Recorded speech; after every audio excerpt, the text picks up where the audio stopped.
What's up, everybody? Welcome to today's edition of Everyday Discipline, where we decode, deconstruct, and reverse engineer self-discipline for you to get whatever you want in your life. My name is Brent Kokel, and I am your host, and man, I am full of energy today. But I guess that's kind of like most days. Even when I don't sleep, I still figure out how to get a whole bunch of energy going, and I'm not sure what's going on with that.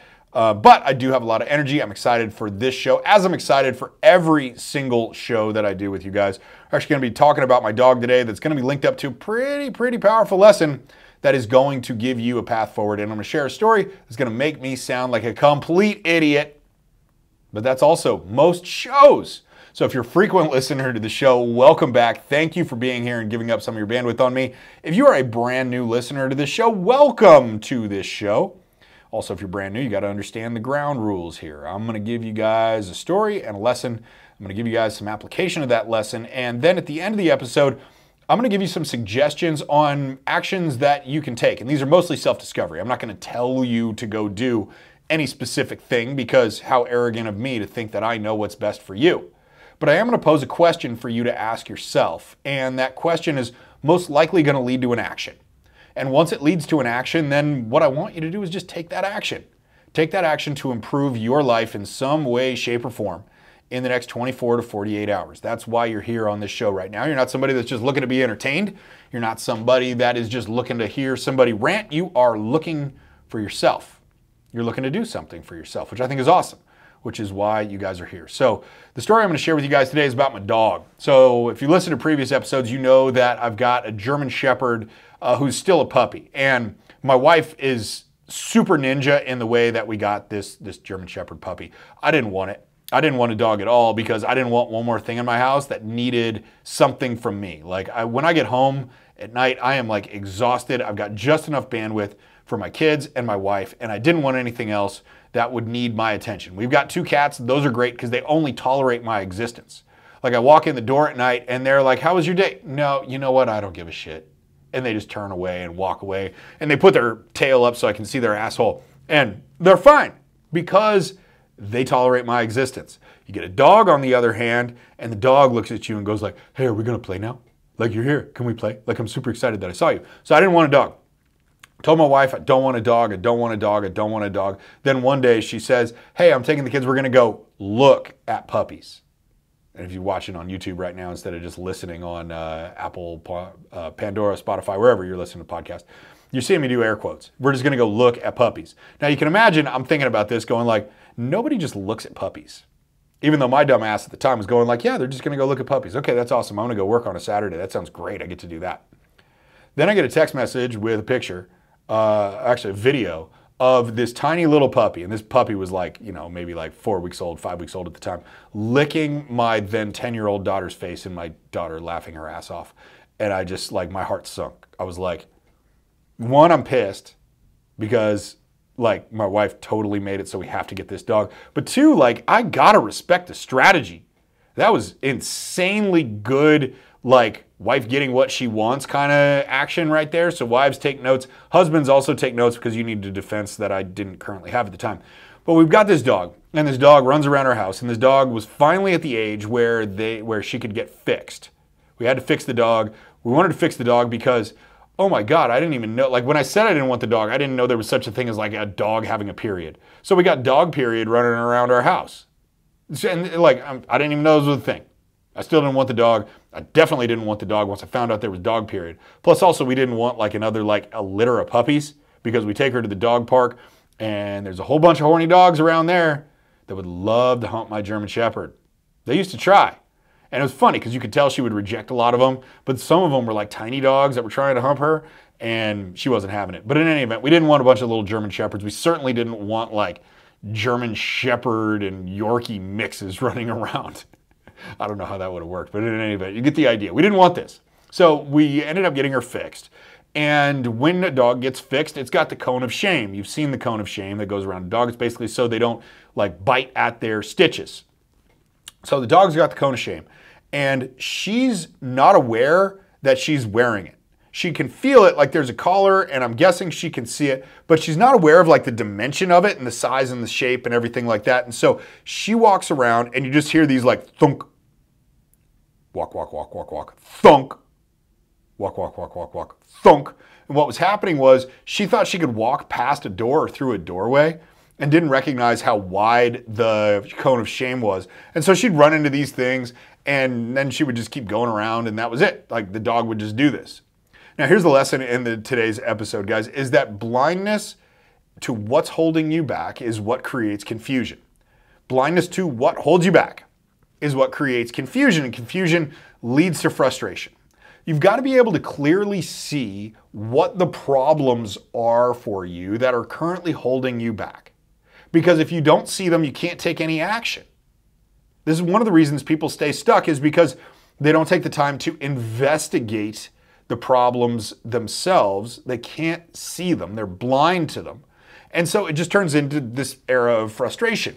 Now, the way that this has shown up for me in my own life, it's a good business example in this, was that when I first started out coaching and mentoring, I got up to a really high ad spend, at least for me, within the first couple of months. So this was a business that I had started in July, and by December, I was selling $100,000 plus a month of coaching and mentoring services where I would work with individuals, I would work with small groups, and this is what I would do. And so I was north of $100,000 a month within the first couple of months, which was amazing, right? I hadn't done a service business exactly like this that grew that fast. And that was grown that fast based off of some, I guess what just happened to be good messaging in advertising. And I can't say that it was like this like great marketing tactic that I had or anything like that, because when it comes to advertising, all I can do, and I've studied marketing extensively, and so I would consider myself a true expert in that. And one of the things that my expertise lends is that I can create the best message I want, but I have no idea if it's going to work. I can have a sense if it might work or not, but I don't know for certain because I don't get to vote. The people who vote are the ones that put their wallets down. They're the ones that pay, and they're the ones that get to vote if marketing is good or bad. So we grew to over $100,000 a month, mostly because I happened to find the right messaging that worked and these people ended up buying and all this. And so we were running ads to this. Now we were running a lot of ads. We were running about $50,000 to $55,000 a month in ads, which had you asked me in June of that year, before I started the business in July, will you ever spend that much on ads in a month? I would have been like, hell no, because I was shitting my pants the first time that we spent $5,000 in a month. And here I am spending $55,000 in a month profitably. And I'm just going like, I can't believe this is actually happening, but fuck it, like, let's just keep going. So it was working, it was working, it was working. And then it wasn't. It just stopped working. The following year, because that was in December when we first hit 100,000, we did 100,000 in January. Then in February, we did like 60. Thinking, what the hell? Then in March, we ended up doing 30. Well, this isn't good because now we're negative in our ad spend, still spending like $50K a month. Couldn't figure it out. So I go and I tell everybody that's running the ads, I'm like, shut the ads down. We got to figure this shit out. And I'd call in everybody. Like I called in the people that were running my ads. I called in my videographer because I was like, hey, maybe it's a video problem. Called in myself, called in some higher ups at the ad agency thinking like, oh, okay, well, maybe they're going to understand what this is, right? Now, it's not like it was a pissed off, like you guys suck conversation. It was just like, we need all hands on deck for this thing. So we get everybody in. Everybody that needs to be a part of this conversation in my mind, and say, hey guys, this is the problem. We're going to reconvene in a couple days and we're all going to figure out what this is and then we're going to fix it. So I, at that point, had spent probably 90 hours over 7 days trying to figure out what this was. I had like all these spreadsheets and all this data going back and forth, and I was cross-referencing shit, and I still couldn't figure it out. And so I was just about to get back on to this conference call with about 10 people. And I was trying to keep my shit together because I was thinking, man, I'm like, dude, we failed. Like, we got to shut this down. Like, it sucks. It's not going to work. I couldn't figure it out. It was so frustrating. Like, I was so angry because it's like working, not working. And I didn't change anything. It just stopped working one day. And so I'm going in there. I'm going to tell them all this. But then one of the guys on the ads team, and it actually happened to be like the most junior guy on the ads team that came up with this idea. So I guess that's what kind of tells you about that industry. He comes up with this idea and he wants to change a couple words in the copy. Just a couple words. And by changing the couple words, and I think that it was changing the first word from do to you. That was as simple as we changed it. And I said, all right, fine, let's test this again. You got to get about 1,000 people through the web page to see if the change made sense and actually works. And we would get that within a couple hours with the amount of money that we were spending on ads. And so I was like, all right, fine, let's launch the test. Fuck it. And so he does. And it works instantly. It works instantly. And the confusion went away. And the frustration went away. All because we finally became like, we got sight on what the problem actually was. It was that one word. That one word that started it off. And it was a tiny ass word. It wasn't even like supercalifragilisticexpialidocious. It's a tiny word. 2-letter word. 2 or 3-letter word. Not even a 4-letter word, which I'm super like used to. But in any event, it's like that's the deal. So blindness to what's holding you back is what causes frustration. Frustration causes anger, causes rage. Not a good spot to be in. So this message obviously is about being able to see. You've got to be able to see. So much of what I talk about on the show is about being able to see, because so many people are blind to their problems and frustrated why their life isn't in a different spot. I don't know how many people I've met, and I don't know how many people you've met, that are in their like late 30s, kind of like mid 40s, that go like, oh man, my life just didn't turn out how I thought it was going to. My first question is always like, well, what did you want? Like, what did you think it was going to be like? And most often there isn't really an answer for that, because it's a hard question. People don't think about actively what they want their life to be like. They just think about what they don't want their life to be like, which is the one that they currently have.